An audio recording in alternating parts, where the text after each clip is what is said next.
இந்த contact lens use பண்றவங்கள பாத்தீங்கன்னா work பண்ணிட்டே அப்படியே படுத்து தூங்கிடுவாங்க. இப்படி காண்டாக்ட் லென்ஸோட தூங்குறது சரியா தப்பா? Hello all, this is doctor Sarayu, உங்க ஐ ஸ்பெஷலிஸ்ட்.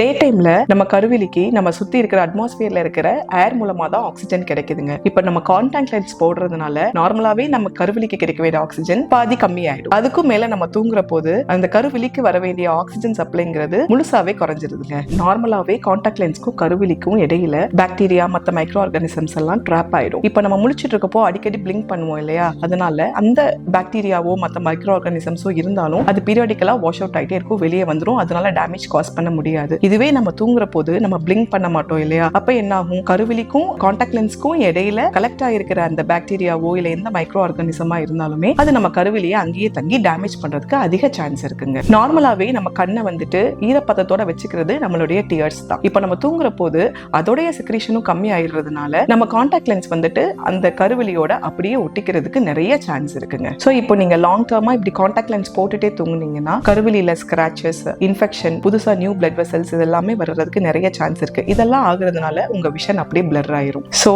நீங்க காண்டாக்ட் லென்ஸை டே டைம் அந்த குறிப்பிட்ட டைம் 8 to 10 hours தான் நீங்க யூஸ் பண்ணணும். மறந்து போய் கூட ஒரு 1 hour கூட நீங்க காண்டாக்ட் லென்ஸ் போட்டுட்டு தூங்கிடாதீங்க. உங்க ஃப்ரெண்ட்ஸ் அண்ட் ஃபேமிலியில யாராவது காண்டாக்ட் லென்ஸ் ரொட்டீனா யூஸ் பண்ணாங்கன்னா இந்த வீடியோவை மறக்காம ஷேர் பண்ணுங்க.